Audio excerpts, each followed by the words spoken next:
I think in certain situations, you can fake it till you make it. You can take notes and say, I can go and talk to the team. And then there's certain things that you won't be able to fake it. So you have to be confident in saying, listen, I don't know the answer to that today.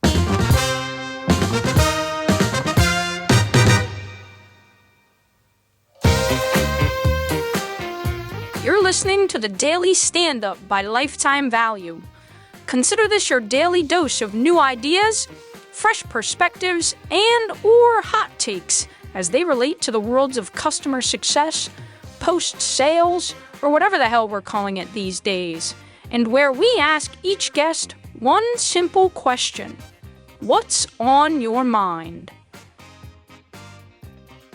And we'll jump right into it. What's up, lifers? Welcome to the Daily Stand-Up by Lifetime Value. Thank you for tuning in once again. I've got my man JP here. JP, do you want to say hi? How y'all doing? And I've got Rob here. Rob, do you want to say hi? Hello, lifers. And I am your host. I'm like the little M&Ms you find in your trail mix. You're trying to eat healthy, but you're also cheating at the same time. My name is Dylan Young. We also have Sharae here. Sharae, do you want to introduce yourself? Sure. My name is Sharae Matteu. I'm excited to be on the show.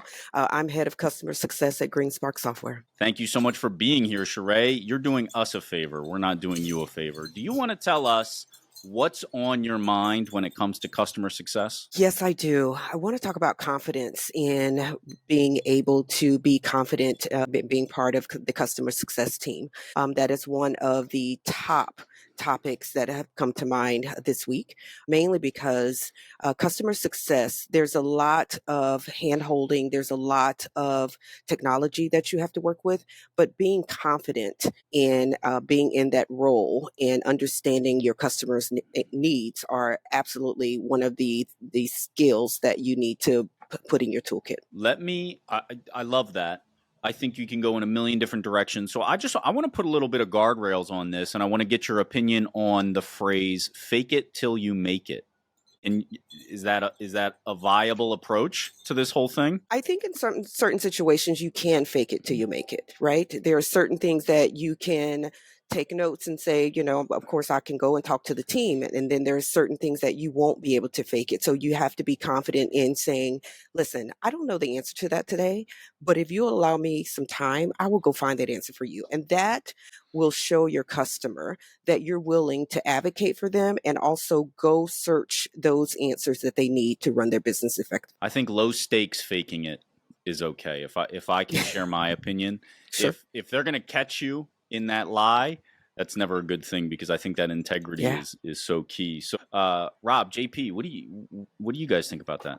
I'll start out by saying that I think Sharae she's a role model for how CSMs can embody confidence. Sharae and I have worked together really since last July, and I've seen Sharae excel in a lot of customer situations in a very difficult industry with a lot of strong personalities, I'll say, and complicated subject matters. So, I don't have a lot to add other than the fact that sometimes it's easier said than done. And I have had to your point, Dylan, fake it till I make it a lot of times. And it's not comfortable, right? I mean, I've gotten some pretty intense imposter syndrome in those situations, particularly when I worked in, really strange industries like, in the back end of mortgages, which Dylan, I know you and I know that space pretty well.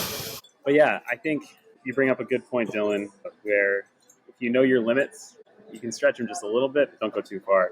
The risk outweighs the benefit. Yeah, and I would say part of confidence too is just that ability to listen. If you know how to ask good questions and listen, you can appear very confident. I think where you can easily fall off the line is trying to fill the space. And this is just going to make you seem rattled. You're going to be more likely to make an error. So I think if you know what you're looking for, basically out of a customer interaction, there's a way to just sort of ask questions, listen, and as people have said, if you don't really know something, just say, you know what, let me get back to you on that, and give them a time frame. Of course, under promise, over deliver, always. If I could add to that, I saved myself from so many difficult situations just by straight mirroring. I may not have known what a customer was talking about when they were asking for a 1099 and a piggyback loan on this one file. And I'm like, I don't know what any of these vocabulary words mean.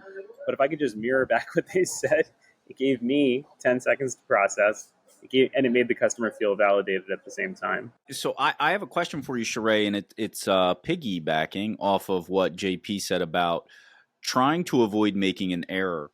And I want to add an extra angle to that, only because I think there's also a confidence in being okay with making errors, but also having the gravitas to admit that and to kind of bring it back in, having the confidence that your customer is going to understand that they understand that you can rebound from that, and that you're going to go and learn and correct that error. What do you think about that, Sharae? That's almost like a second level or next level skill for an individual to have. How do you find that in folks? Yeah, I would say that is a very good skill to be able to admit to that error and not lose the confidence that you can do the job. You don't know the answer. Not everybody knows the answer. It's being able to take that and saying, and I fully admit upfront, and I also teach others to fully admit you don't know it.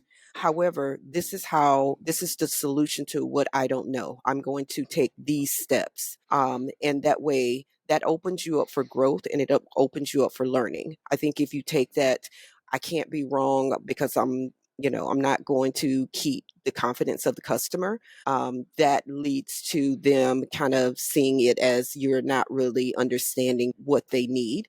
And not being able to ask the questions that are going to lead you to the solution. So definitely being able to make an error, but being able to bounce back from not knowing is a skill that it can be learned. Sometimes it's hard. Sometimes it feels like you don't know what you don't know, and how am I ever going to get to that point where I understand the business needs of my customer? But if you can take a step back and say, I don't know this particular thing, or I made an error, and learn from those, they are opportunities for growth. You know what it makes me feel like? When you know how like you start to know your home well enough that you wake up in the middle of the night to go to the bathroom and you don't turn on any lights to do it, and you're just trusting that you know where everything is.